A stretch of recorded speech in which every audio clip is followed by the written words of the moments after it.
All right. Hello, everybody. How's everybody doing tonight? Sup, Um, Davis? I'm going to just quickly look at all this here real quick. Hey, Solid, welcome to the stream. Watched my first tug video in over a year. Saw that earlier. Sweet. The video in question was about RGE getting his channel terminated. Yeah, we knew that too. Oh, dang, I haven't watched that one yet. So Mike and I were talking about that. Yeah, that's pretty gnarly news. That's disturbing.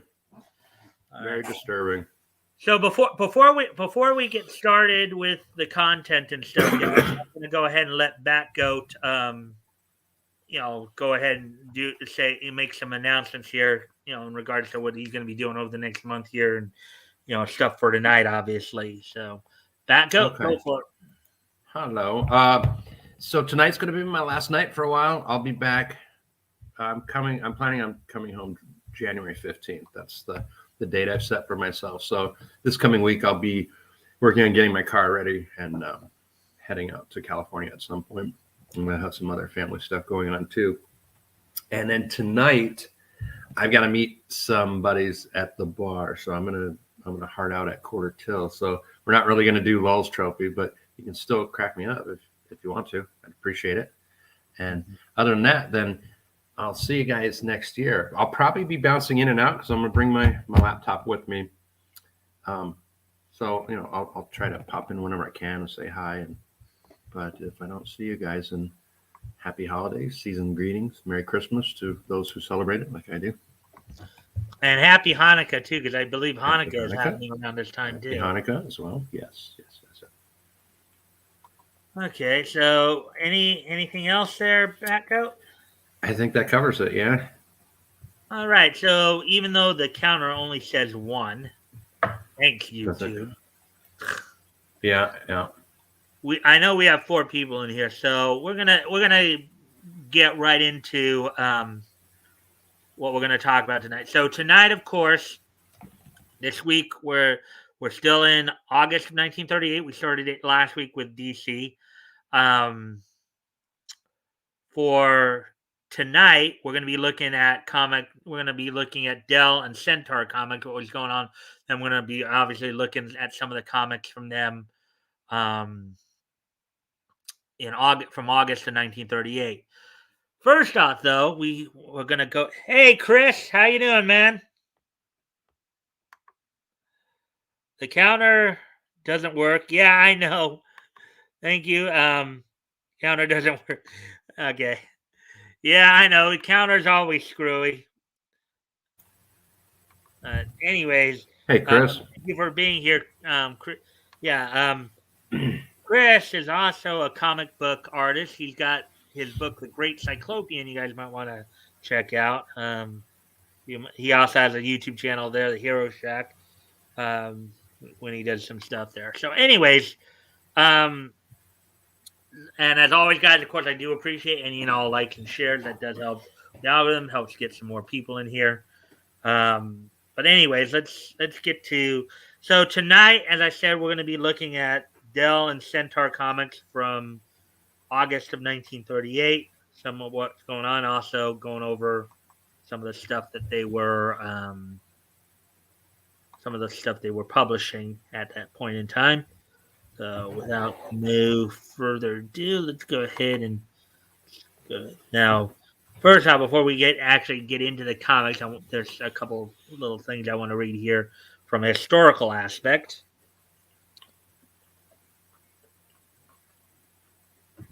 Hi guys, let's hear about Dell.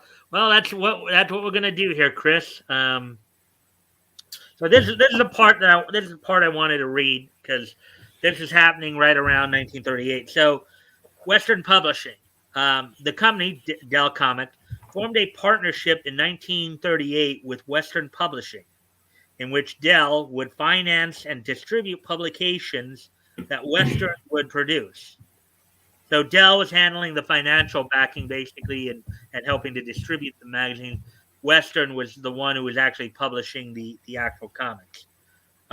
While this diverged from the regular practice in the medium of one company handling finance and production, and outsourcing distribution. So I think what they're saying is usually companies would finance and produce the product and then have somebody else distribute. I guess that's what they're saying there. It was a highly successful enterprise with titles selling in the millions. Most of the Dell produced comics done for Western Publishing during this period were under the Whitman Comics banner, later also used by Gold Key Comics.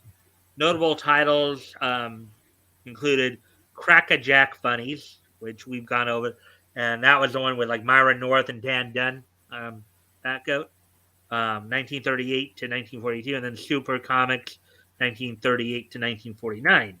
Okay. Yeah, I remember Myra North. Comic book historian Mark Carlson has stated at its peak in the mid 50s, while Dell's total number of comic book titles was only 15% of those published, it controlled nearly a third of the total market. Yeah, actually, at the time at this point in August of '38, there were 8 comic book companies publishing 25 titles. So on average, a little over 3 per company. Um, Dell actually was publishing 5 of those 25 books, so that's more like 20%. So um, Dell had more million-plus sellers than any other company before or since. Now, this part I wasn't sure if I was going to wait till the next time to read or read now. I figured I might as well read this part now as well, because this is even what was key in the other day when I was going over kind of the story with the IDW losing the GI Joe and Transformers. But this has been a practice, and Dell was one of the first to institute this practice. Licensed material. Dell Comics was best known for its licensed material, most notably the animated characters from Walt Disney Productions, Warner Brothers, Metro Goldwyn Mayer, Walter Lantz Studios, along with many movie and television properties such as The Lone Ranger, Tarzan, Felix the Cat, Howdy Doody, Yogi Bear, and other Hanna-Barbera. So Walter Lantz would have been Woody Woodpecker. right. Okay. I'll go over the so basically Dell Comics is one of the ones who was more into taking other established properties and adapting them to comic book form. Okay. Walt Disney, as we know, was like Mickey Mouse, Donald Duck, Goofy, Pluto. Warner Brothers, that's the Merry Melodies, Looney Tunes. Metro Goldwyn Mayer was like Tom and Jerry, Barney Bear, Spike and Tyke. Walter Lantz, that was Woody Woodpecker, Andy Panda, Chili Willy. Yeah. And then, of course, and then they also, Dell, along with Gold Key, did a number of television properties, as they said here, including Lone Ranger, Tarzan, Felix the Cat, Hanna-Barbera. And, of course, Charlton. The cat. Yeah. The wonderful cat. Yeah. Charlton would also license Hanna-Barbera to adapt to comic book form as well. So those two, so those are just kind of giving you an idea of some of the stuff that was going on at Dell as well. Toys is making me laugh again.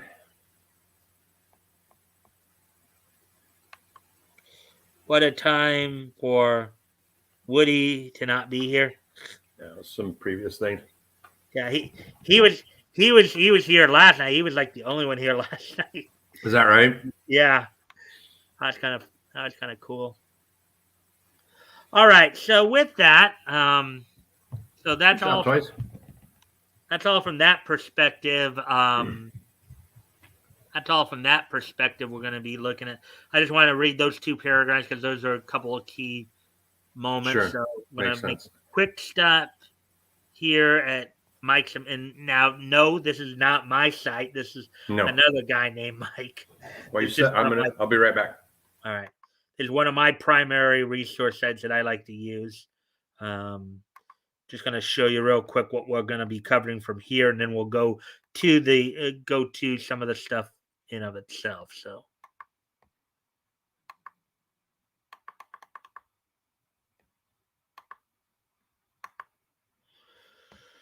All right, so as I said, we're going to look at Dell Comics tonight.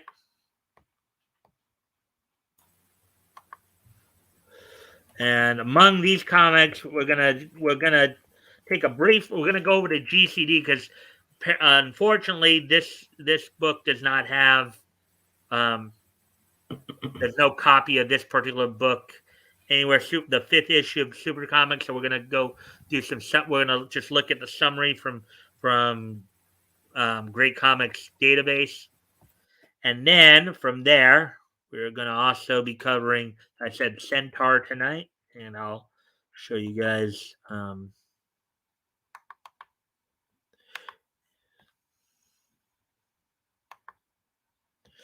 mean, while a lot of these do have synopses in some of these books do have synopses in them and all that, or listing of the stories. They don't have anything like too detailed. So, all right. So a couple quick little notes here, and then here's Centaur right here. So, Little Giant Movie Funnies. This is the last issue for this particular title. It only ran 2 issues. Little Giant Movie Features. It was one of those oversized comics. We are gonna and Batgoat. This is Captain Steel. This is Skyrocket Steel right here. Okay. That's the guy right there. So we're gonna be he's got a Buck Rogers look to him for sure. Yeah. So we're gonna be reading that story, and then we're also going to hit. We're also going to hit Star Ranger Funnies here. We'll be more randomly reading some stuff from there. Now, for those of you who are a little bit newer or haven't heard me talk about this too much before, for the most part, I like to try. I do, with the superhero action adventure stuff, I do try to read more of those for world building and trying to build the universes. For stuff that's like in Star Ranger Funnies or stuff that or titles that primarily do reprints, I usually will go with what I call the milestone method, and up to issue 30, I may read every 5th issue, and then from 30 to 100, maybe every 10th and or 25th issue, and so on and so forth.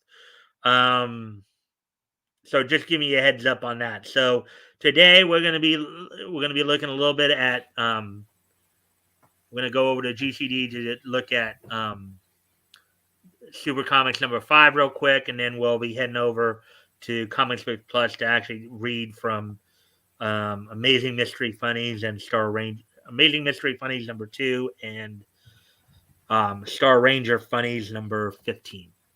So that's all in Lion Art's here. Hello, Lion Art.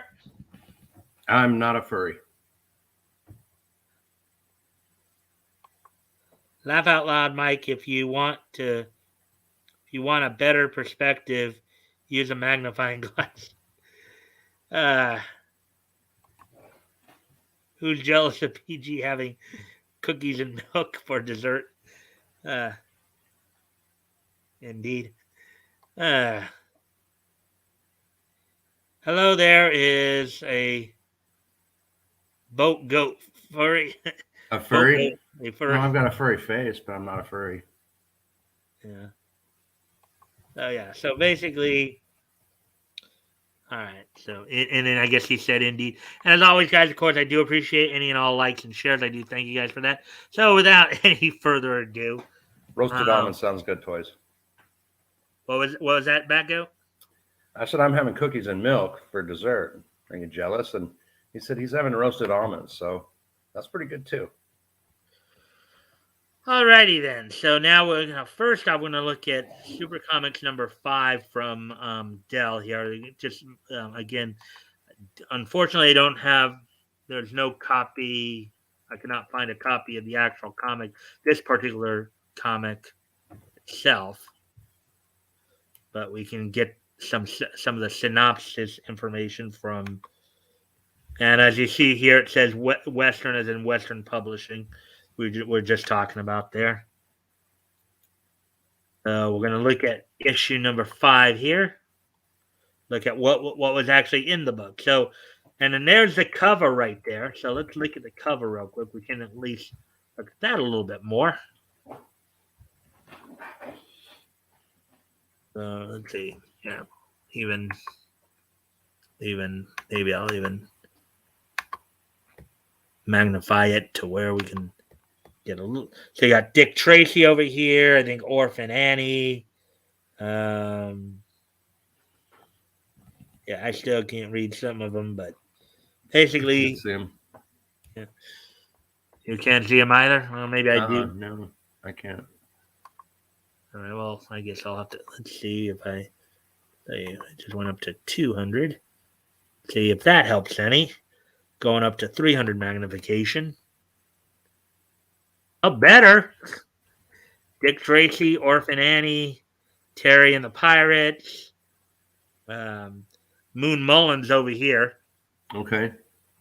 Little Joe. So, Super Comics, September 9th. Now, remember, I usually go by, when I talk about it, when I give the date, I usually talking about the on sale date, the date it actually went on sale. Even though most people talk about comics from the perspective of the cover date. So this was cover dated in September of 38, but it went on sale in October of 38. Or not October, but August of 38, sorry. He's a swell hunting dog, Andy. He points, and all I have to do is pull the trigger. That's good. Yeah, that dog is going to be shooting it off anyways anytime he moves. Look at how he's got that thing set up. Uh-huh. A super color comic on every page. All right, so anyway, so now, okay, so I guess we can go back down to normal, the normal size for a moment. Oh. All right, so rabbit hunting. See something swell? Throw a sponge in a bowl of water. Was that something that Toys was just saying? No, I just said that. That's an old joke. Oh, I get it. Yeah. So the Dick Tracy story here was 3 pages by Chester Gould. Dick Tracy, Jimmy Mintworth, and Denny Subpoena was the villain. First line of dialogue from the text: jockeying their victim into position at the big table. Subpoena seizes. Detective mystery. Copyright 1937, Chicago. A lot of these were reprints or newspaper reprints. Of course, you had Smiling Jack here. You know, Chester Gould was the author and artist for Dick Tracy. There, you had Little Joe, Smokey Silver, Little Orphan Annie here. 4 pages by Hell's Gray. The sensational disappearance of Old Am has caused quite a bit of gossip. Gasoline Alley, City of Jewels, kind of briefly Terry and the Pirates. And again, a lot of these were reprints from the newspapers. Were coming from the Chicago Tribune, correct? A look at it. So, Team, King of Fortune. I know you'd like that one. Reprint from Mickey Mouse Weekly. Odom's 1936. Moon Mullins. Oh, just give me an idea of some of the stuff here. These oftentimes these were, and then I guess a continuation from the earlier story. but it's torture. I tell you, I had no idea what your game was. You tricked me, Subpoena. Mickey Mouse promo ad from the publisher. So that's just giving you an idea of what was in the actual book there. So, anyways, now with all that being said, let's actually read an actual comic or two. All right, sounds good. What you guys, I know that's pretty much what you guys were actually came here for, right? Absolutely. All right. And to see toys be toys.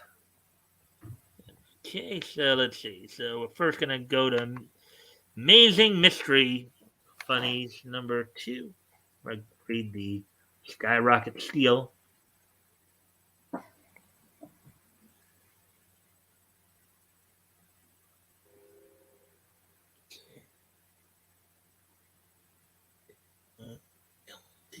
We're looking for Centaur. Charlton. So there we go. There's Centaur. Amazing Mystery Funnies.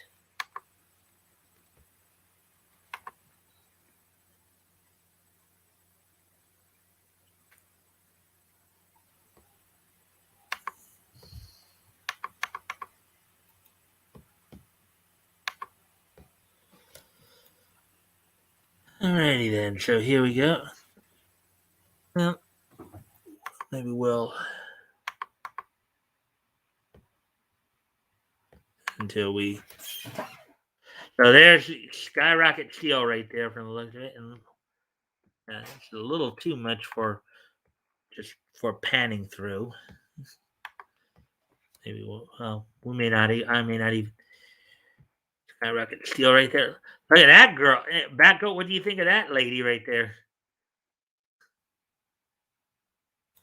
Batgoat? Sorry. What do you think of that? What do you think of that girl right there? She's pretty hot. She's pretty hot for a 30s dame. Mm-hmm. Yeah, got the classic look to it. Mm-hmm. Her right shoulder, the right side of her clothing there seems to be coming down a bit. A little risque, but yeah, she's well drawn. Yeah. In this issue, Skyrocket Steel in complete pictures. Well, let's go ahead and take a look at this comic here. And we'll get right into it. Look at this. Next page. Skyrocket Steel by Bill Everett, who would also go on to bring us Amazing Man as well. So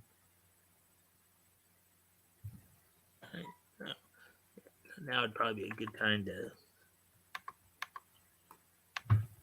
increase the font to where we can. All right. It is the year X, about 2500 AD. And our three friends, Steele, Dodge, Sorry. Oh, wait. Oh, okay. I'm sorry. And our three friends, Steele, Dodge, Sorry Marston, and Peter Muir, are about to meet for the first time. Since Steele's release from the hospital, he is on his way to his headquarters at Mermaid. The year X, huh? I guess that's what they called it back then. Now think of it. Now look at their. And I know you were saying that this is, Buck Rogers esque right here, but look, this is what. Okay, now if we're looking at this as a sci-fi story, right? Mm-hmm. This seems to be a very common thought to what people in the future would be wearing as regular clothes. Right? What, no clothes? Half clothes? Or something to that effect. Just shirtless dudes in capes with goofy helmets. Yeah. Somewhat. I mean, it just goes. You're right, though. All those 30 shows, because I watch a lot of Mystery Science Theater, so they do old 30 stuff or serial type things, Commando Cody, and they all have that. Yeah, when they go to the moon and stuff, everyone always has a hat or some kind of helmet, some kind of head covering on. Yeah. All right. Hello, sorry. Steel!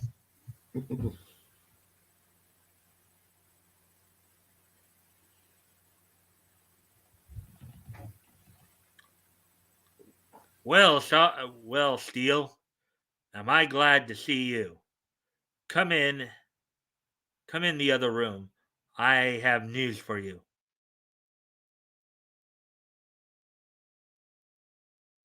So, you see how it is. King Kurt's pretty worried about um, let's see, Mania, Mania, the planet outpost. No reports recently, and there have been more more bat raids, I guess.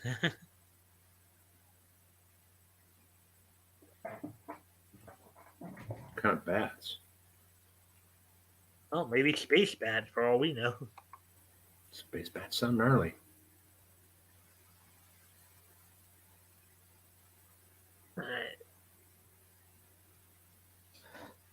In that case, Peter, we'd better get over to the palace.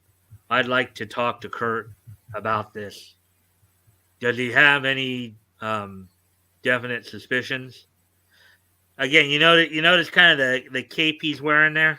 Mm-hmm. You know, a lot of cape wearing here. Yeah, a lot of capes. Even shirtless dudes have capes on. Like, what's your point? Maybe it was their way of imagining being Superman. I guess. Something like that, yeah. Yeah.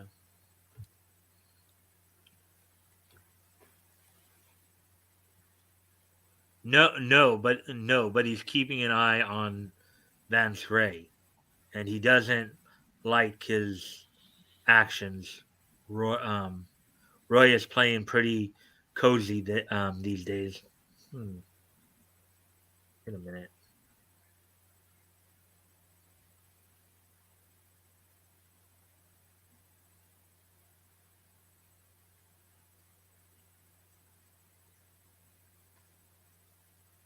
Maybe not. Sometimes some of these panels don't seem to make much sense. But I was going back anyway. You see, Tal, the lieutenant in command in Manin. I guess that's an N. Is supposed to change guard every seventh moon, and he slipped up somewhere.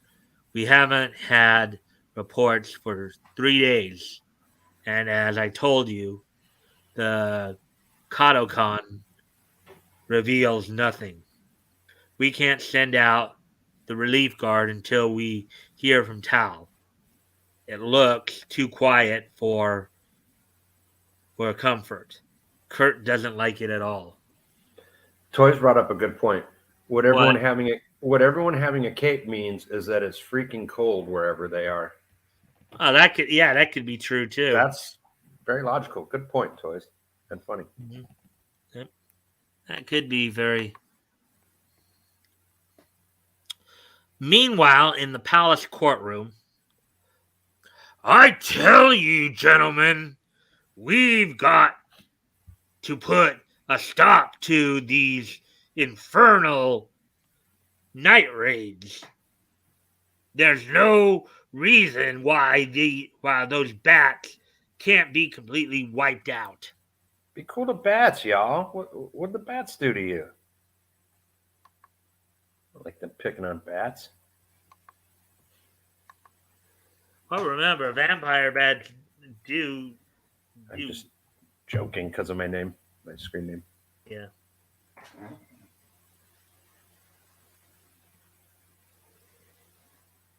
But your highness, how do you know that they are bats? Has anyone actually seen them? Seen them? Of course we've seen them. How about the last attack? You were there yourself. You saw them.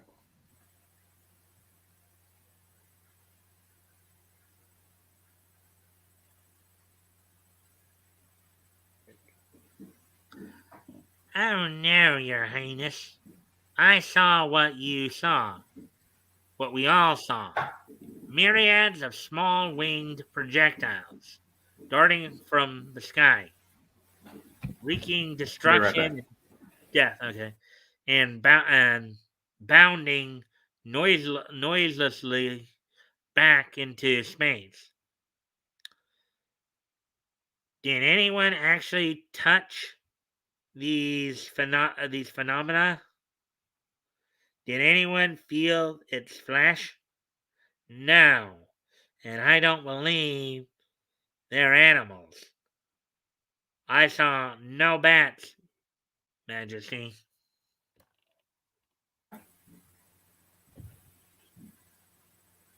Well, Steel, how did you get in here?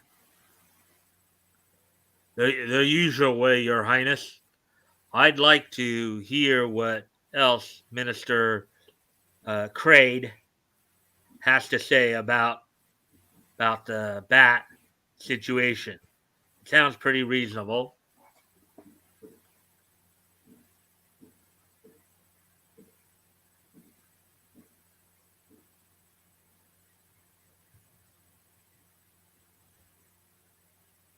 It's so crazy not having snow on the ground that there's kids lighting off fireworks outside right now.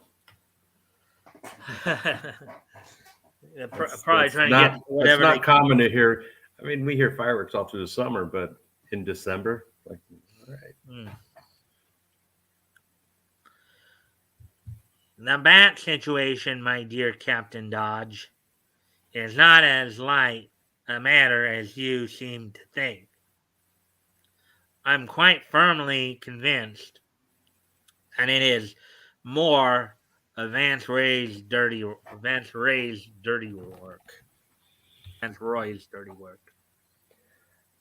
When Batgoats move in, you're screwed. I mean, that is a situation. You don't want to play with Batgoats. It's possible that I'm wrong, but even so, it's a subject that requires investigation. Is he shoving a pixie stick in his mouth or lighting a cigarette?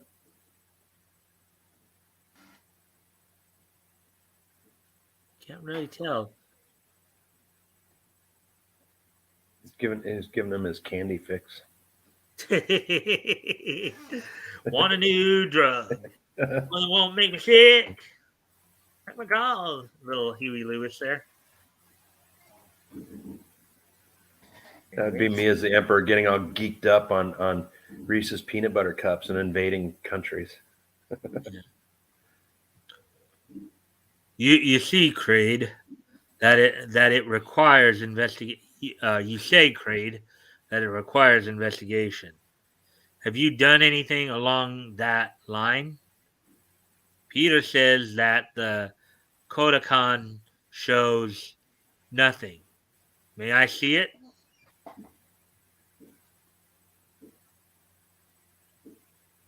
There it is, Dodge.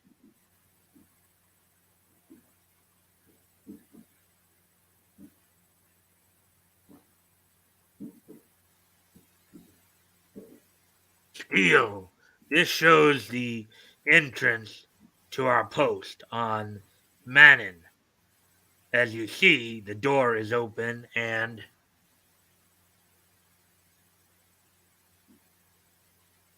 the guards are nowhere to be seen. Yes, I understand now. Peter will call the brigade, and I shall inform Sorry Marston to collect my outfit.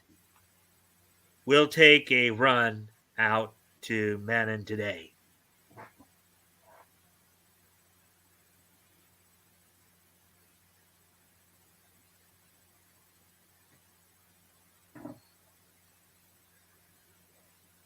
Hello, Sorry. Will you get my equipment out of the laboratory? I'll need the range scope, the sextant. You have any idea what a sextant is? A sextant is it's an old navigational piece of navigational equipment used on ships. It's very old. using the kind of the stars and azimuth. I don't even know how it works. Yeah. Well, because somebody might hear the word sex and then stop and think it's something else. So I wonder No, if it's you all knew what it yeah, was. no, sextant it's like a compass. It's some kind of measuring thing. I'll look it up real quick. Yeah. The G2 camera and all the arms you can find. Jump in the Skyster and bring them over to the palace. We're going out to Manon. Yeah, it uses you measure an angle between 2 points, so you're like triangulating and specifically using Sounds stars. like a triangulation compass. It's an old triangulation compass using the stars. Yeah. Right. Skipper, warm up the Skyster and meet me out front. Looks like Captain Dodge is up to his old tricks.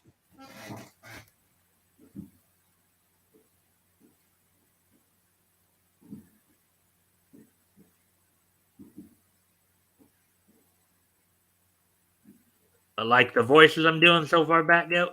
They're good, yeah. I'm being fairly consistent, I hope. Absolutely. Well, it's easy to tell who's who in this one, too.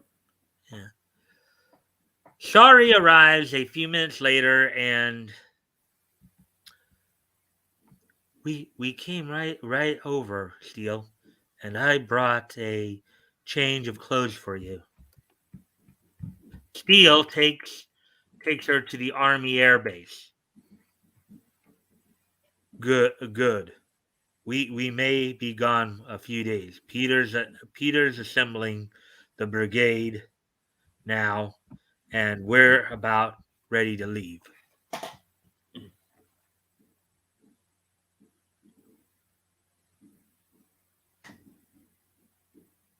Meet King Kurt, sorry. We'll see you in an hour, Peter.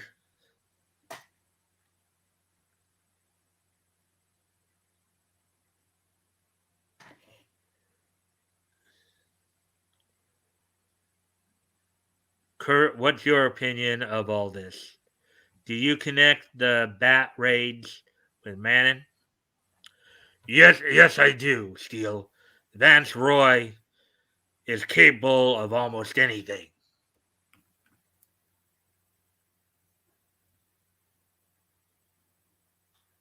And this looks just like something he'd be behind.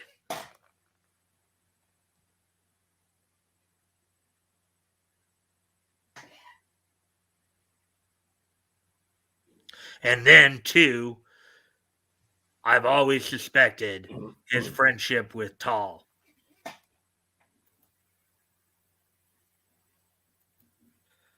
I've been afraid of the I've been afraid of that for a long time myself. All right. Oh, I've been afraid of that for a long time myself.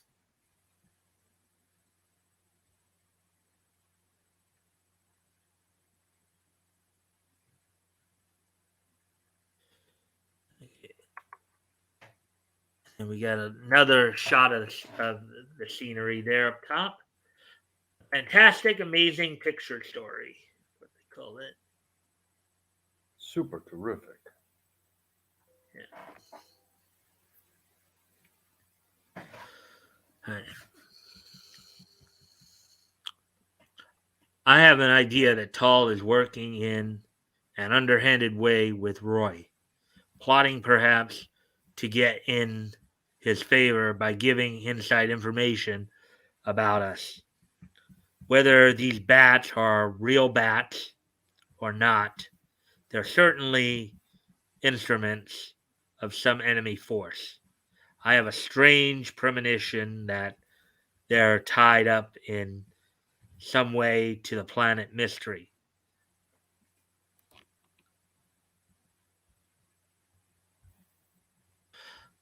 Oh, oops. All right. I have an idea that Tall is working in an underhanded way with Roy, plotting perhaps to get. See, it's a little harder to figure out who was speaking there because we couldn't see the face. That's all right. And, You don't have to read it again if you don't want to. well, I always want to be as accurate as possible. Batgoat, in an unheard way, with Roy plotting perhaps to get in his favor by giving inside information about us, whether the bats are real bats or not. They're certainly instruments of some enemy force. I have a strange premonition that they're tied up in some way to the planet mystery. I think you're right, Kurt. And I think our Minister Crade knows a lot more than he cares to reveal. You noticed perhaps how I switched the conversation from the bats to the Corticon, obviously connecting the two. And Crade never batted an eyelid. What would you make of that?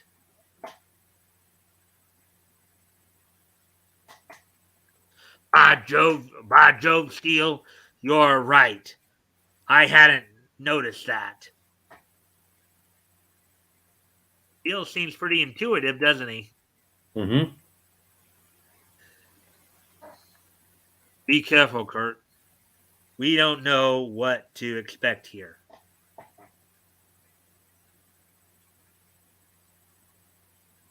And just think, this is the first Skyrocket Steel adventure here.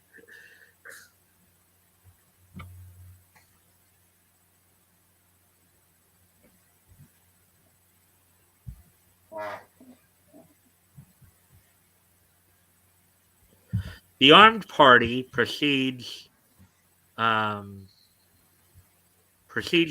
the halls of Manon without meeting obstruction. They enter the main post and find to their complete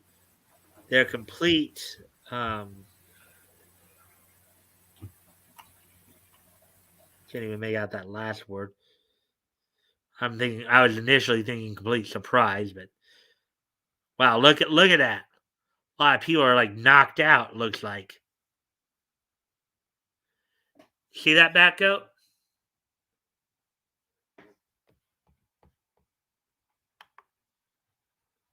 Oh, Batgoat stepped away from the camera there, I guess.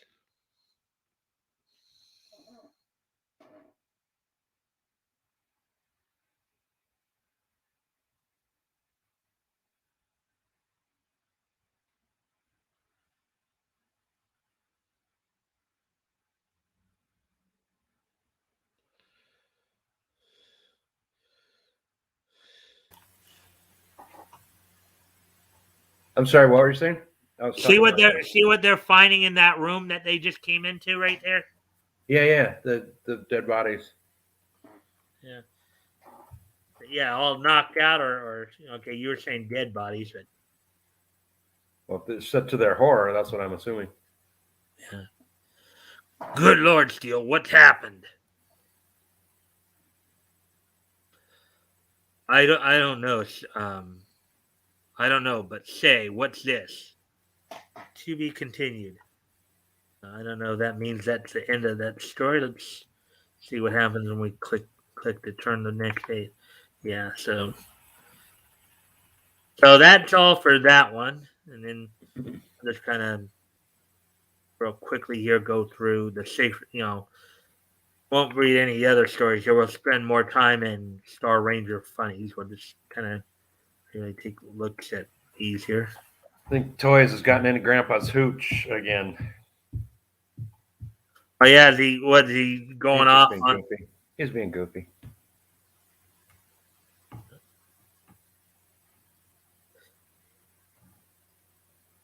Oriental Mystery Adventure, what this one is called. A Diamond of Doom. Oh, sober. That's even worse. Actually, that's better. Hard-boiled ace of the private sleuths. I know you're truly crazy like I am. That's good.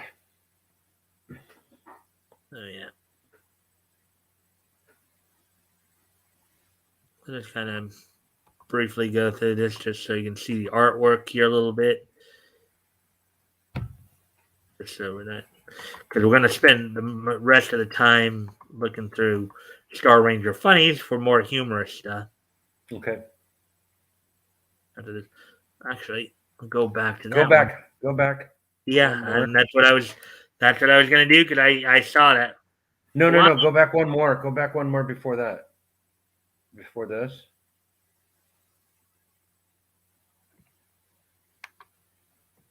(2038 AD), an excursion to Mars. What are we? 2021 right now, and we actually do have. We have what? How many? We've got a rover up there right now that launched a drone. There's talk of putting a base up there. Like, they're not that far off, maybe. Yeah. Right? I mean, that if you think about it, that's 17 years from now. Yeah. I think that very easily could happen. Whatever they're not very easily, but I mean, they're close and prophesizing, I guess.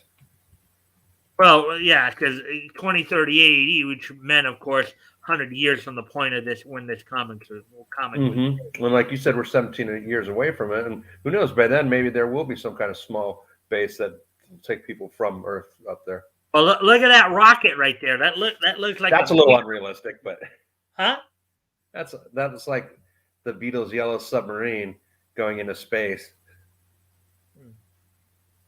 You ever see that, the Yellow Submarine? I haven't actually seen the Yellow Submarine, but I'm kind of aware. I know it's at least a song. It's a song. They made a movie of it. It was a little cartoon. It was a little animated thing, and it's a really weird psychedelic '60s looking big yellow funky thing. Yeah, well, there you go. So, and again, this was from. This is from people who were living in 1938. What their perception of the future was right here. You think about it. Yeah, and I think it's pretty cool. That's what it caught my eye. I'm like, wait a minute, Expedition to Mars, 2038. Like, that's not that far off. Yeah, it's, as I just pointed out, it's only like 17 years from now. And again, this looks like a passenger rocket, like we have passenger. Yeah, plane, yeah. Passenger rocket. Let me show you something here. I'll share this real quick. All right. Where is it? Okay. Oh, so this is the Yellow Submarine. Yeah, you see the similarity? A little bit? Huh? A little bit? Yeah, it does. I mean, there is some comparison there. Sure.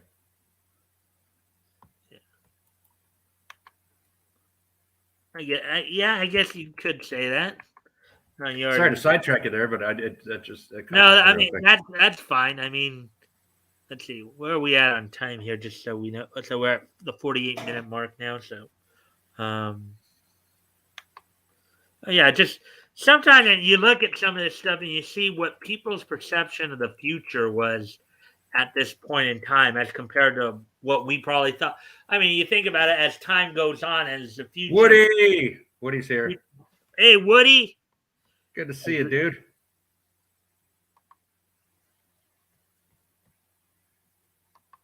Hi, guys. I was just telling everybody that you were here with me. You were the only one here with me last night.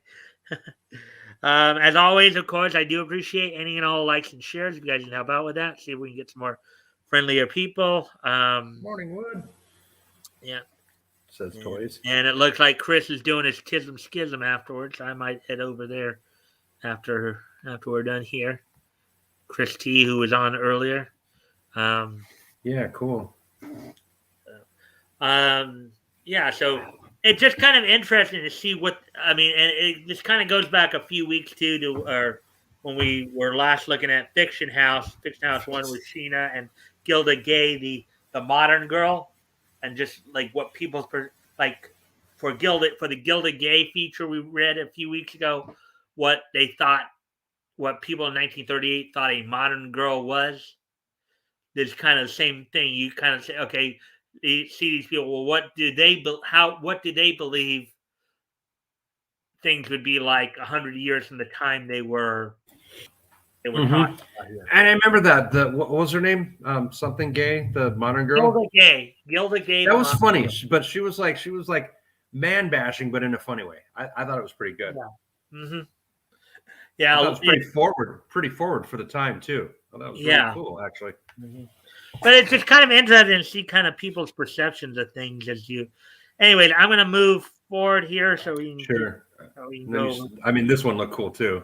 Yeah, Flying Bluff, and I kind of knew you would get into this because you're the aviation guy. Yeah. It looks like a tech story though. Yeah.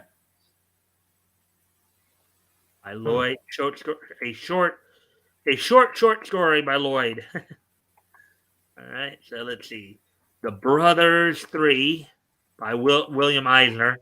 Will Eisner, legendary. Let's see. In the Office of the French Foreign Legion. Okay. Will Eisner of the Eisner Award. Mm-hmm. That's correct. Not Michael Eisner, the weird dude from the 80s and 90s Disneyland. And we got another kind of desert type adventure right here. Another Middle Eastern type adventure right here, looks like.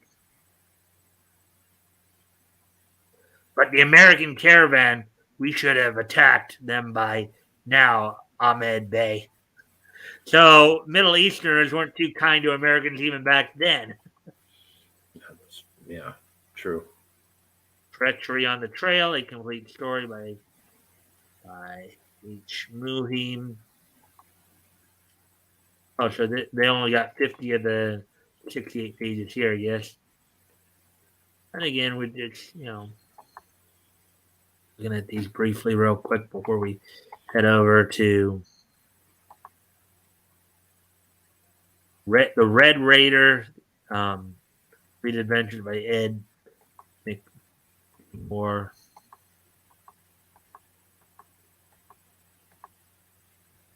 And here's the ad page. Look at that bang bang. Blank cartridge pistol. Look at that camera. Candid camera, 45 cents. Bet you it's worth a little more than 45 cents right now. And a regular camera there was only $1.25. Live Chameleon. All right, so now we're going to go ahead and head over to, I'm going to shrink this back down to 125 for a moment. Now we'll go back and look for Star Ranger funnies. So we can go through, and we'll probably go, as I said, we'll probably go through a few more here.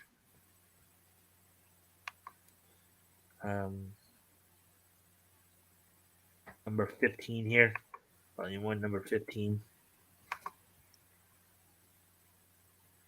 So there's Star Ranger funnies. Cover date October 10th, but on sale date. Look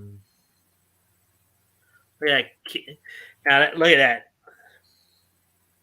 Now that's the way I'd rodeo.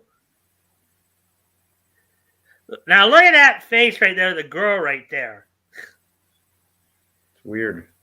Yeah, it's almost like I don't know, she seems kind of upset. Maybe because the boy isn't paying attention to her, he's paying attention to the rodeo. No, I think he's trying to show off to her. He's saying, this is how I would do it. Like, he's a little kid, but he's saying like he'd be up on the horse shooting, rootin' tootin' shooting after that calf, is the way me thinks. Like that he's trying to show off to her. Yeah, I mean, and he thinks that, yeah, but actually now I'm looking at that girl a little bit. It's kind of funny because she looks like she's got the body potentially of like a child or middle schooler, like older childhood, maybe early teenager. But look at her face. Her face, the way they drew it, looks more like she's an adult. It does, yeah. The features are thicker in that, you know. Toy said she looks like a midget. Uh, or dwarf or little person, Little whatever you person, sure, whatever you say. on the Ozarks. What? No hunting, septin for snap snivers? What does that sign mean? Well, I couldn't tell you, Beck. It doesn't make much sense to me either. No hunting except in per sneep sneep snivers. It I don't must even be know what the a dude. It must be sniver him. is. I don't Maybe even it's know what a him. huh? Maybe it's the guy's name. Yeah. Like he's on like a hunt. Okay, home of the Ozarks. What what comes to mind when you hear the word Ozarks? Backwoods. Okay, but what's legendary about the Ozarks? The swamp? I don't know. If Hatfield I McCoys? understand correctly, the Ozarks Mountains, isn't that one of the settings for the feud of the Hatfields and the McCoys? I said that. I did say that. You didn't Oh, hear me then. I didn't catch it when you actually said it, but that's where I was going with it. Yeah.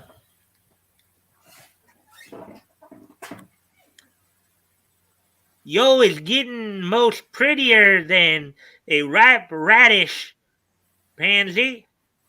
Oh, Duddy, yo speaks the nicest things.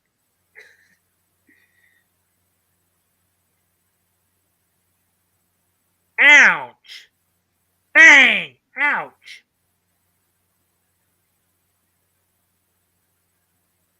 Yo, polecat, what's the idea visiting with Pansy when you're courting my fanny? One guy's got a question. Your hand is hurt. A thumb off. Gosh, cousin Sneap, ain't courting Fanny. All has a hankering for Pansy. Eh, says which.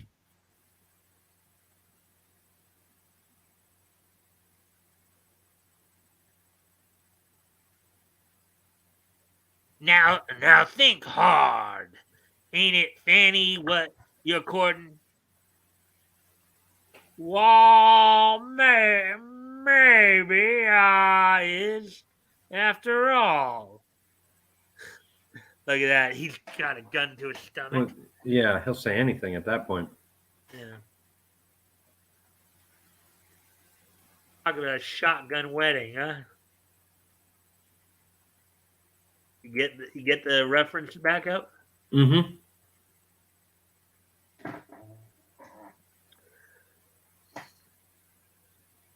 We'll traipse right down the hills and get the preacher. Goodbye, Pansy.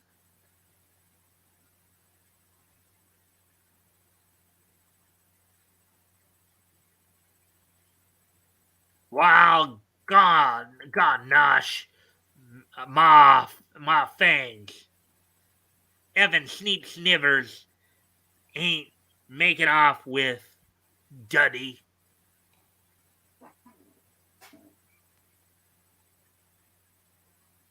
Yeah, Sneak Snivers is, I guess, the guy's name. I guess.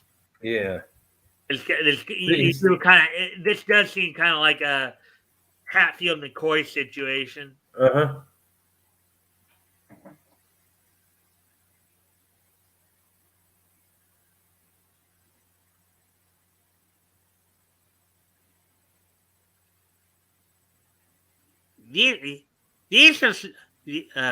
This will this will start the feud all over again. Serves a snake right.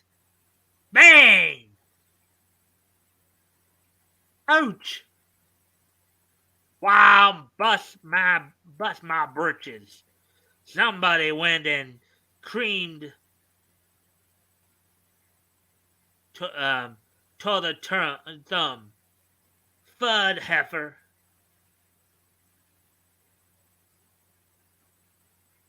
Oh. Wow, bust my britches. Somebody went and creased to the thumb. Fud heifer.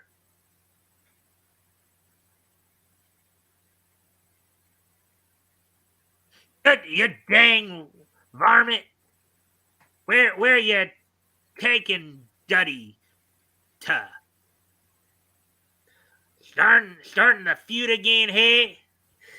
Look at this, they're starting a feud over a guy, over a boy.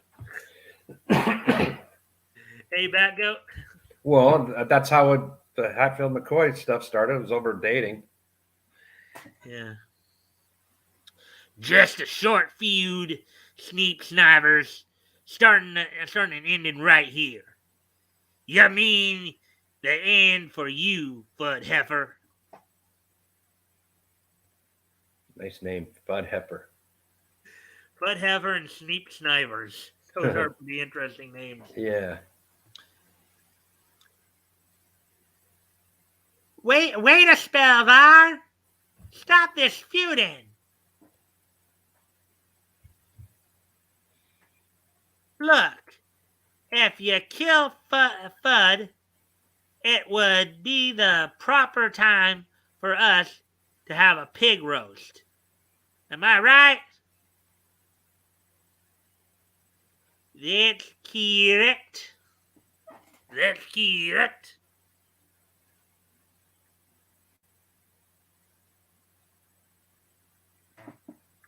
And if you kill Snap, it would be the perfect time for you to have a pig roast. Turn tootin'. I hope I'm getting the voices down pretty good here. How am I doing, Batgoat, with these? Yeah, that works. You got it. There's the backwoods style dudes. Yeah, but if you'll kill one to other, another one will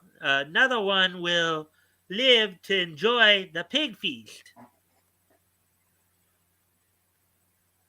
I think I know where she's going with this. You have any idea, Batgoat, where she might be going with this? Yeah, I think instead of shooting each other, let's just skip Have that whole part, go to the pig feast, and then everyone's happy. Right? That makes sense. Yeah, I'm thinking that's where this is probably going. Darn it, she ain't right. So it appears. So it appears.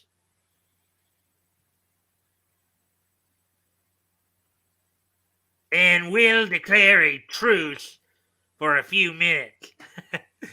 I'm sure she's hoping to get them so fat that they'll be too tired to feud. What do you think, Batgoat? That works. That's a good strategy. I like it. I'm agreeing for just this once. I'm agreeing for just this once. Good. Look, she's even like dancing. It looks like. She's clapping. Goody. I almost get the impression. Hello, Daddy. Can I wrap your sore thumb? Hello, Fanny. But I ain't standing for no hitching up of Duddy with Fanny.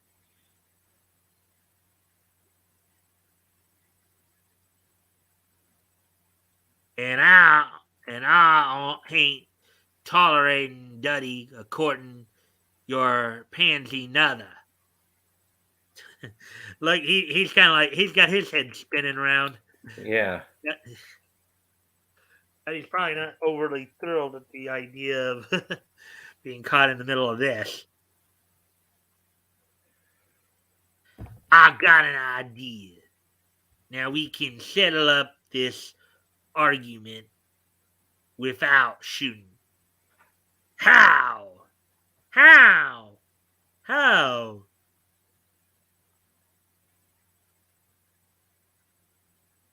Well, I'll take Duddy's thumb, or say the right one is Pansy, and the left one is Fanny.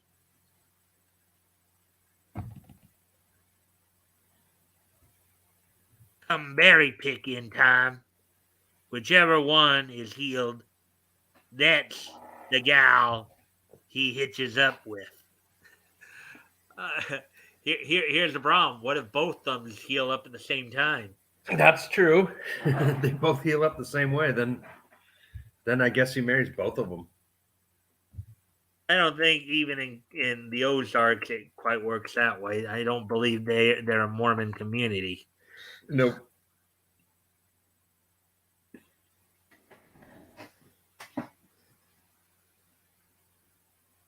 Am I sociable, but in the meantime, when I'm looking down the sides of my shooting piece,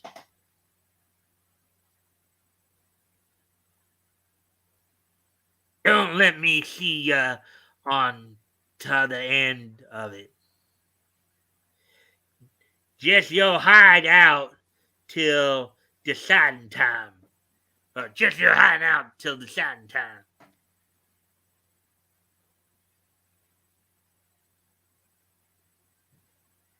Now let me see. The right one is Fanny and the left one is Pansy. Later in Duddy's shack, while I'll just heal up Pansy's thumb in a hurry and let the other go to blazes.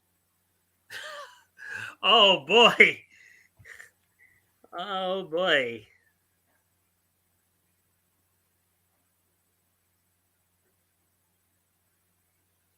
Gosh, Pansy's thumb feels better already. He's got his feet up on the stove there. Chair back. Yeah, it must not be on. Who's on?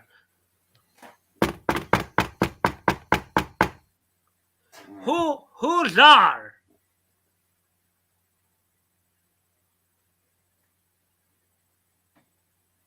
I can't see hide no hair of anybody. Oh look at, oh boy, he's about to get knocked. Mm-hmm. Let's see. There's an arrow pointing at Pansy's thumb.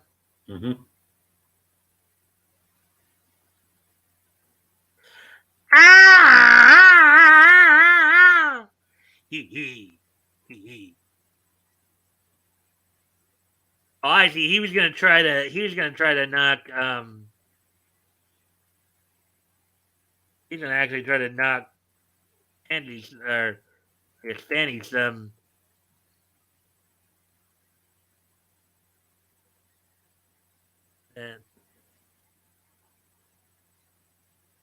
Then the other guy's going to hit the other thumb.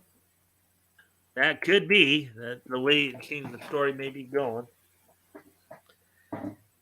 Dang it all! That's Pansy's thumb all hurt up again.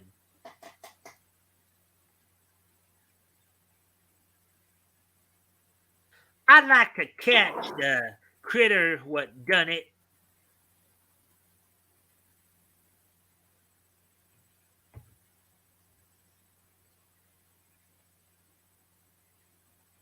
Comes berry picking time, and Duddy is ready for the decision. Ah, Pansy's thumb is most better now.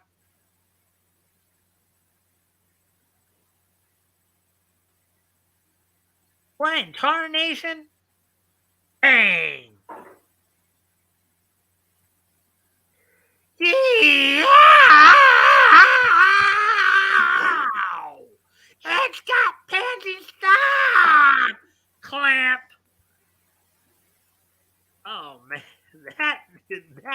painful. It's like a bear trap. Yeah, a mini bear trap. Mini bear trap. Ouch. Maybe a bear trap that's designed for boo boo. Rabbit trap. You didn't. I guess you didn't get the boo boo joke. Oh, boo boo. Hey, boo boo. Yeah. I guess Vanny gets me. All right. Oh, I'm sorry. I guess Vanny gets me because her thumb is all better.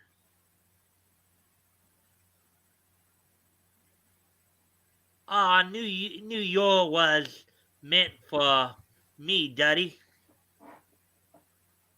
Hee hee.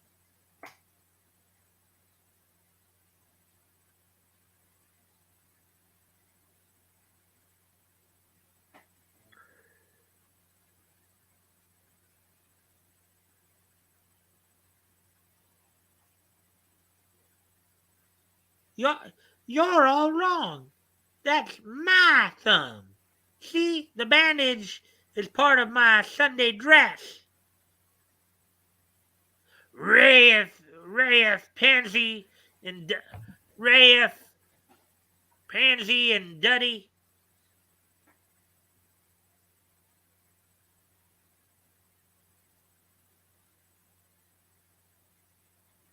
Wow, shit, my tater trap.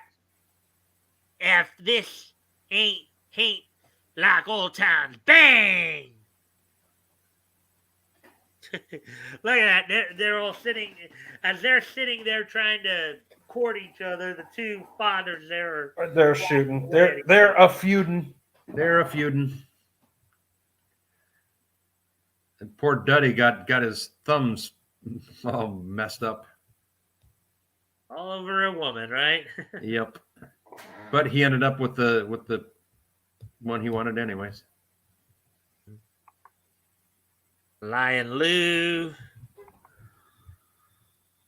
And, again, I'm just going to go a bit more random here just so we don't get stuck because we're already at an hour, 12 minutes here. Okay. There were probably a few that there's Tenderfoot Mary. This is actually one of the ones I wanted to get to. Skull Valley, warning, no educated folks allowed. Okay.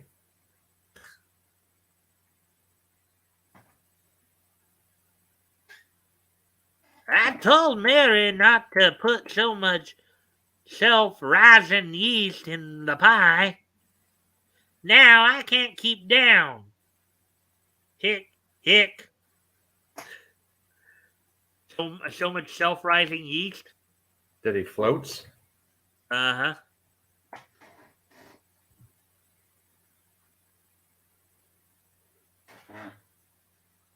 Hick. Shucks. Gal gets dumber every day. Oh, boy. He's bouncing around on cacti there. That's probably not got to be too good. Hick. I'll give her a simple problem in arithmetic to see how smart she is. He's got an iron holding him down. Uh-huh. And it'll be the only way he can stay close to the ground, I guess.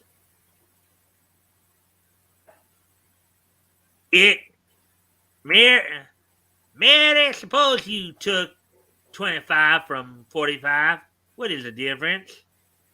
Yeah, that's what I'd say.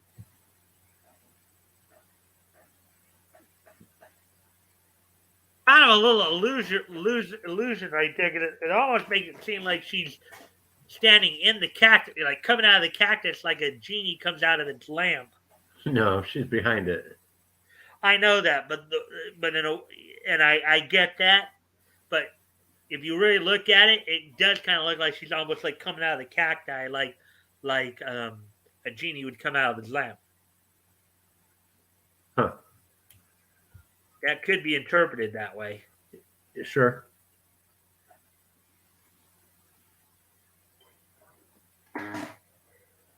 What's the difference and who cares?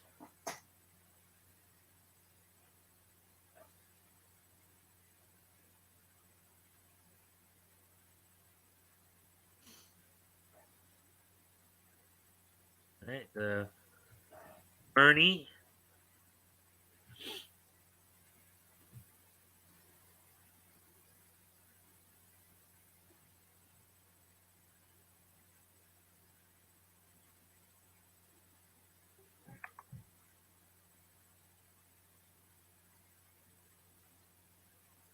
Ermine, or we just brief look here. It's rain geography. Okay. So here, and let's see what this is all about here. Wichita, Newton, Kansas. Kansas. Wild Bill Hickok. The Chisholm Trail. The the West most reckless sheriff and hair trigger gunman. Bob Dalton's gang, the most daring of Oklahoma outlaws, was really run by Bill Doolin, king of Cimarron Badman.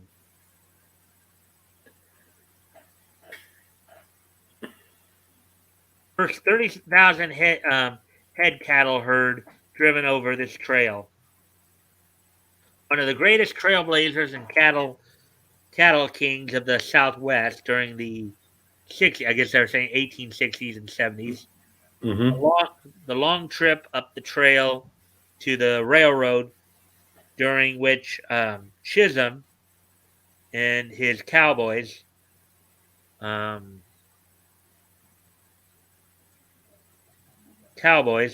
were constantly at war with the rustlers and Indians who tried to drive off part of their great herds. Took about 3 months, but that the cow king over 800,000 after paying off his riders. That was huge. I mean, I don't even have that. The calculator doesn't go back that far. That would have been huge money back then. Yeah. William Tillman,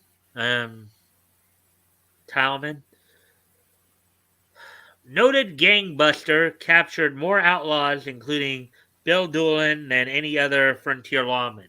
William Talman, or Rose of Cimarron, loyal sweetheart of Bitter Creek, Newcomb, is famous for the courageous part which she played in the Oklahoma outlaw drama at Ingalls in 1890, burned into the colorful history of the frontier in her desperate defy of death. She dashed through the hail of lawmen's lead and carried rifle and ammunition to her wounded lover, George Bitter Creek Newcomb, young member of the Doolin gang, who, trapped in a stable near the Pierce Hotel, was fighting 6 deputies sworn to get him dead or alive. So there's Rose of Cinnamon right there, Bob Dalton.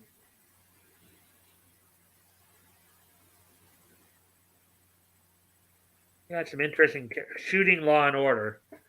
So that's been a very interesting feature right there. Huh? Mm-hmm. Photography.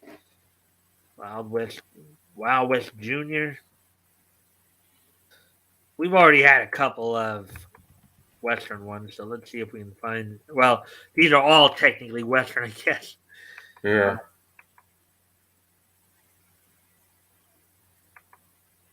Black and white feature here. Cowboy Jake. Seen this one feature before, so let's see. Somebody going into a saloon there. Come and get it! Free sodies on Jake! Into the bar came Cowboy Jake and shouted out, "Hear me! Line up the boys along the rail. The drinks are all on me."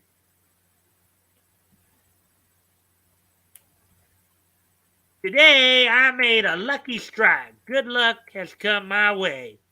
So fill up the glasses again and Cowboy Jake will pay. Have another, boys.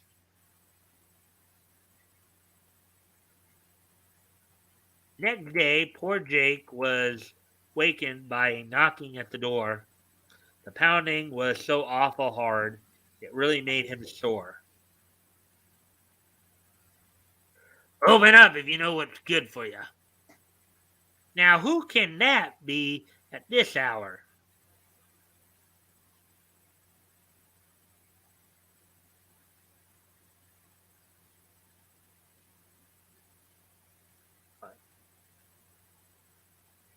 Summons.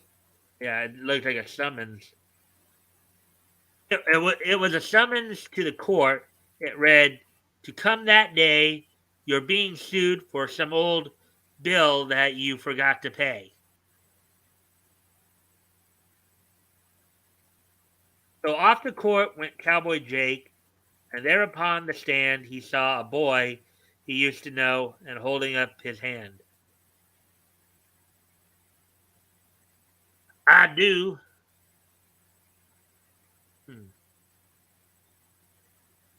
Looks kind of like an old man there. Does kind of.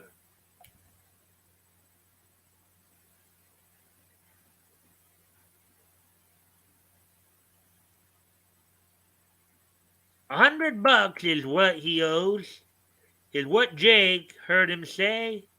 I loaned it to him years ago, and now I want my pay. I don't know him. That's the guy. You know, they're kind of dressed the same, too. You see that? Yeah.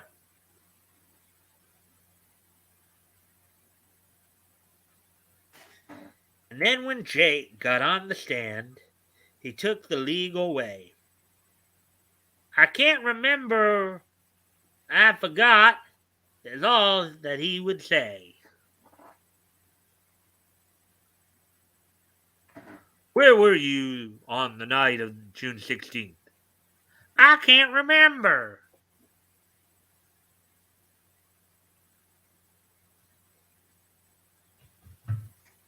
The case dismissed, the judge cried out, it means that you are free. The man has failed to prove his point, as far as I can see.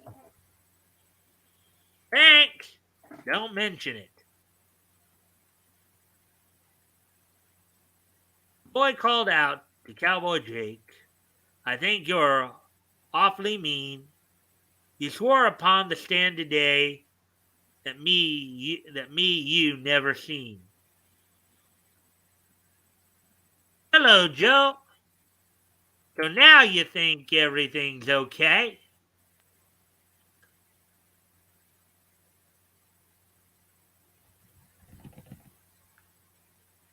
You should have told the truth, because I helped you years ago. When you were broke and down and out, I loaned you that much dough. But listen, and I was sure you were okay. I sure you did, said Cowboy Jake, and I made such a plea, 'cause why should I tell folks of things concerning you and me? It was none of their business. It was none of their old business, but here is the 100. Thank you. So he ends up paying him anyways. Yeah. So his whole thing was he just didn't feel that he should have been dealt with in the court. Yeah. That was basically the point there, I guess. The playing dummy. Plugged. The plug dummy. Okay, we're at an hour 24, so I may want to wrap up here because I know you said you need to leave early tonight. So I'll probably just go through here real quick. Tenderfoot Roundup, Go West. And again, as we've mentioned before. Someone did the crossword. Someone did the crossword. Yeah. Mm-hmm. Gold in them heels. Look at that. He's writing the stuff down, doing the puzzles. That's funny. Riddle Roundup. But again, Did it connect the dots? We talked about this before. How comics back here were like akin to what we know of as highlights being today. Yep. Right. A lot of them had activities in them and games and all that, along with the comic. Rodeo Rope Rescue.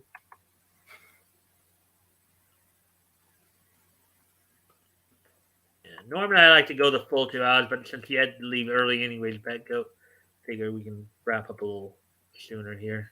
Okay. Yes, well, no, this is another one. Like, some of these, like, they're humorous because people, how they utilize grammar here, right? People who are not considered quite as just like you're trying to say just fooling, but instead they say just fooling. Yes, play on words. Yeah. Mm-hmm. Sure, this is a drugstore, but that doesn't mean we sell medicine. And then you see on the wall there: sale, radio, shoes, fish, dog food, shave, boots, oats, whisk. Sell everything but medicine, apparently. That's kind of false advertising. Just Foolin's drugstore. Wanted. Pardon me, sir. Did you advertise for a drug clerk? I sure did, partner.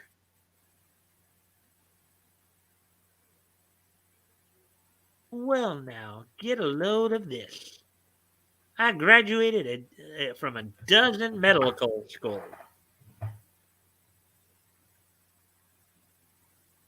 I studied 8 years in Europe, and I had 10 years experience in the biggest stores in New York.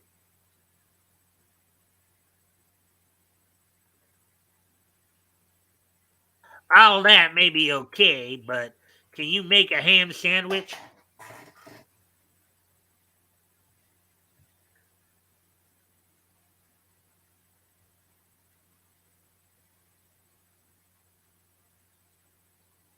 Okay, so I guess that was the end of that one. Mm-hmm.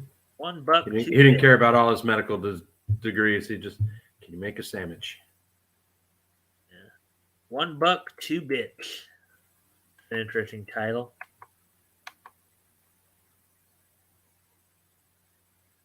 Daffodils. And there again, instead of daffodils, like the flowers, it's daffodils because he's daffy. Mm-hmm. Crime doesn't pay. Take a look at this one here. And we've seen these before throughout many of the. I think Crime Doesn't Pay is kind of a rotating feature among many of the Centaur books here. Yeah. Frank James, Outlaw Bandit. While Jesse was the most notorious of the James boys, Frank was really the brains of the infamous gang. Turning state's evidence against his pals, he received only a prison term. Once free, he discovered that he was a marked man among honest citizens. Unable to get work, he resorted to pool rooms, crap games, and cards for his meager livelihood. His wretched existence and deplorable end proves once again that crime does not pay. There you go. The more you know. Yep. As it was said back in the 80s on NBC. Uh-huh.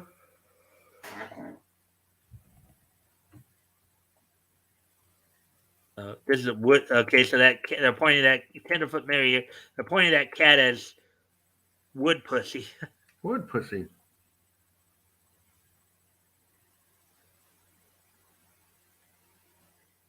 Two guys going after each other with pickaxes there, it looks like.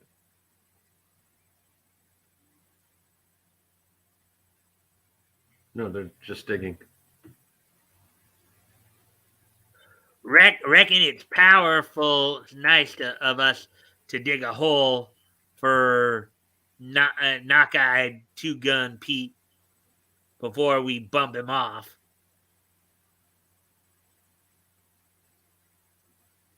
Hey, what happened to Cactus Bill?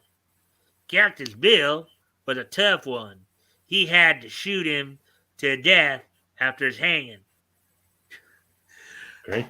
So we'll hang a guy, but he's not dying fast enough. So let's shoot him. Yeah. Yep. If you really want a quick death, just put the gun to the guy's head and blast a hole in his head.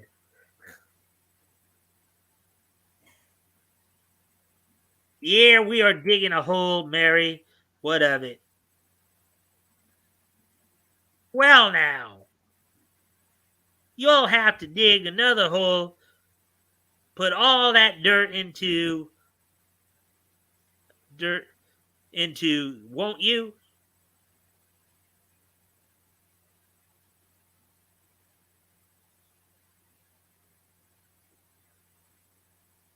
Woody asked, "What's a wood pussy?" We don't know. It was that cat. Yeah. Albeit, I am pretty sure there could be spurs. Here's another one here. Red Coat by Maurice Kasuba. This is more of a Canadian type Western one right here. Yeah. Mountie. Dudley do right.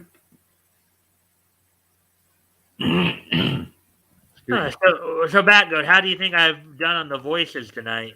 Good. The what was that called? The Ozarks was good. Doing the country guys. All right. Well, as much as I'd like to read Slim Pickens too, we're already at an hour 32. I know you said you got to get out of here quarter till, so I'm gonna just breeze through the rest of this. Another just fooling one there, truck.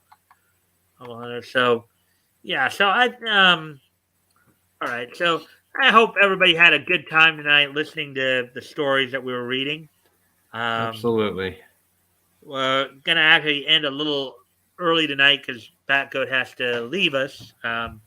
This will be the last time we see him for, I'd say, about the next 6-7 weeks. So we'll be back in the middle of January. Yeah.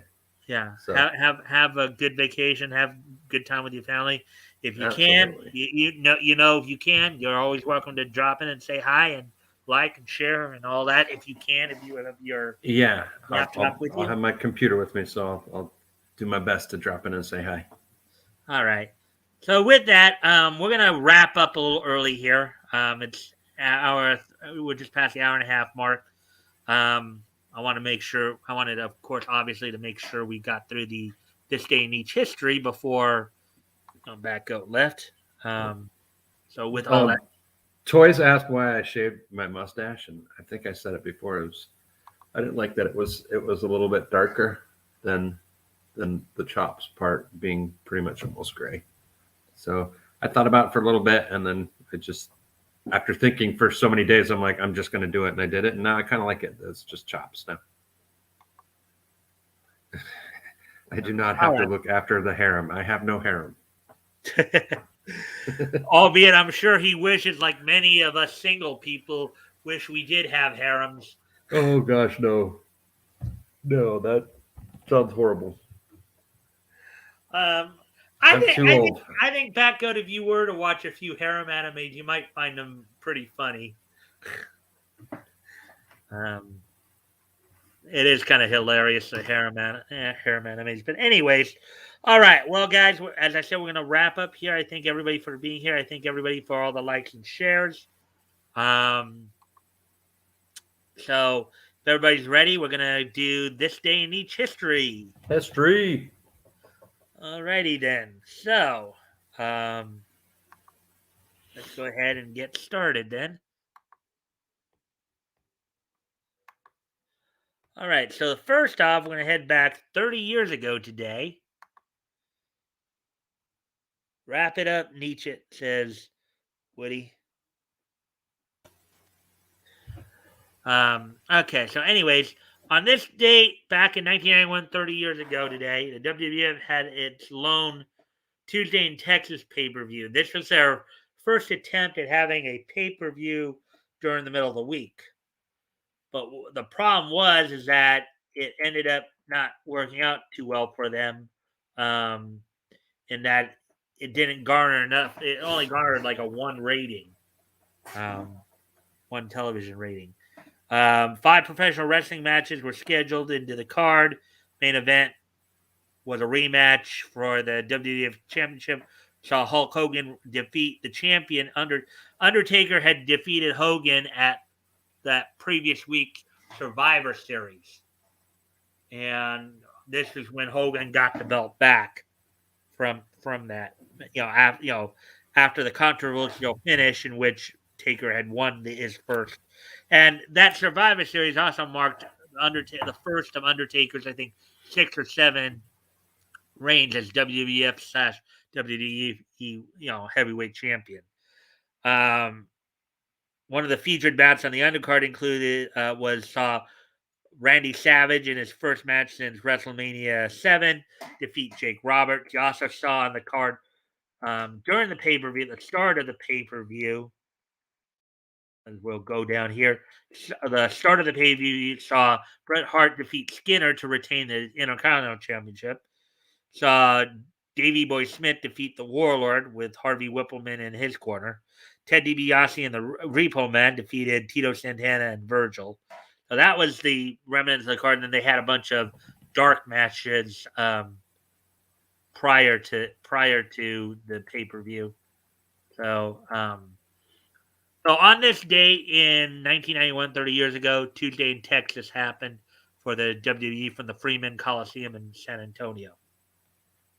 So there we go with that. And then, as we move on to, so the next thing is move on to 2003, which was, oh wait, no, that's, okay. Oh, what? Hey, whoa. I'm tripping. Whoa. I guess I kind of shared the wrong screen. That was funny though. Yeah, it was. Let's see now. Focus, Mike. Focus. All right, here we go. This is what we want. All righty then. On this date in 2003, which was 18 years ago today, the 810th issue of Action Comics went on sale on this date, featuring Superman, post-credits Superman, in the story Walking Midnight. So on this date in 2003, 18 years ago today, the 810th issue of Action Comics went on sale. There we go with that one. Then, and last but not least, on this date 10 years ago today in 2011, the anime movie K-On! The movie premiered in theaters on this date from Kyoto Animation on this date back in 2011. So on this date in 2011, K-On! The movie was released. So anyways, guys, I thank y'all for being here. Now, and this is Batgoat last week with us for the next 7 weeks. So Toys won unofficial lulls tonight. I don't have anything with me here, obviously, but yeah, you cracked me up. So Toys. I hope you'll stick around for at least just a couple minutes, just a quick wrap up before you go. But sure. Anyways, guys, I thank you all for being here. See you guys next year. Peace. Y'all be cool.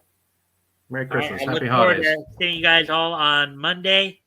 So bye.